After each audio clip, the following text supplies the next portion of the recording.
तो कैसी है प्राइम वीडियो पर रिलीज हुई निर्देशक शुजित सरकार की फिल्म सरदार उधम। उस सरदार उधम की कहानी जो हिंदुस्तान के लिए रेवोल्यूशनरी है और ब्रिटिश सरकार के लिए एक बड़ा अपराधी।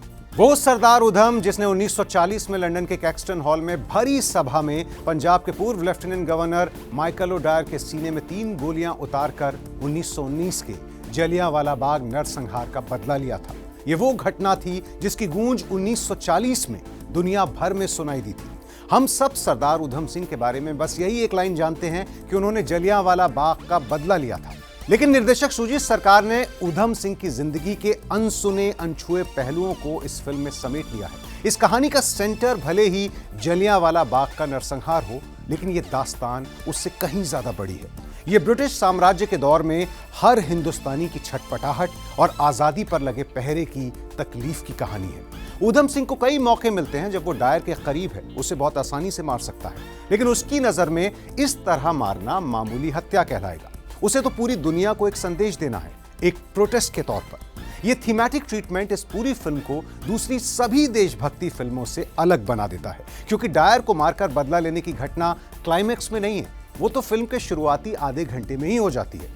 यह फिल्म दिखाती है उधम सिंह का जुनून, उसका ऑब्सेशन, जो 20 साल तक वो धीरे धीरे जलता रहा गुलामी से आजादी की लड़ाई में, और एक क्लोजर जो उसे जलियांवाला बाग नरसंहार के लिए हर हाल में चाहिए था।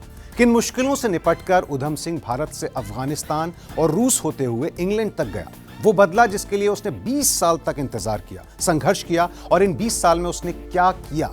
वो एक सेल्समैन भी था, बढ़ई भी था, वेल्डिंग करने वाला मैकेनिक भी बना, और हाँ, एक ब्रिटिश फिल्म में एक्स्ट्रा का किरदार भी निभाया था उधम सिंह ने।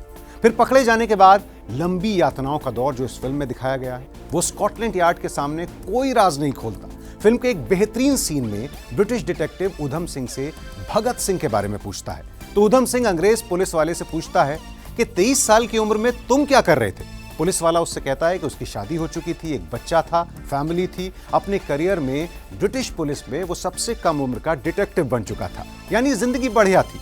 ये सुनकर उधम सिंह उस डिटेक्टिव से कहता है कि उसे भगत सिंह के बारे में बात ही नहीं करनी चाहिए। उधम आखिर तक ब्रिटिश पुलिस को असली नाम नहीं बताता। बहुत पूछने पर वो अपने हाथ पर गोदा एक टैटू दिखाता है जिस पर उसका नाम लिखा है राम मोहम्मद सिंह आजाद। शुजित सरकार ने पर्दे पर जो जिंदा किया है वो कमाल का है, खासतौर पर बेहतरीन production design, technically superior film है। 1930-40 का जो लंदन खड़ा किया है, it gives the film a truly international feel. दुनिया की किसी भी बेहतरीन पीरियड फिल्म के सामने यह फिल्म खड़ी हो सकती है। बड़े पर्दे पर देखना तो और भी बेहतरीन होता।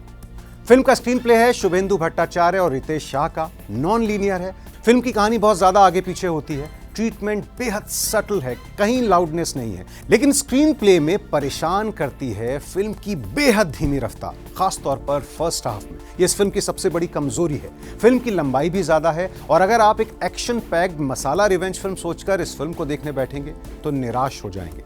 ये एक अलग मूड की फिल्म है। फिल्म पलटती है आखिरी घंटे में, जहां दोनों लेखक शुभेंदु भट्टाचार्य और रितेश शाह और निर्देशक शुजित सरकार जलियांवाला बाग का एक रोंगटे खड़ा करने वाला सीक्वेंस क्रिएट करते हैं। इससे पहले आपने नरसंहार का यह सीक्वेंस कई फिल्मों में देखा होगा, लेकिन यहां इस फिल्म में जैसे इसे फिल्माया गया है वैसे पहले कभी नहीं देखा। यह सीन इस पूरी फिल्म की जान है, और अब तक की धीमी रफ्तार आप इस सीन को देखने के बाद भूल जाते हैं। विकी कौशल ने पर्दे पर उधम सिंह को मानो जिंदा कर दिया है।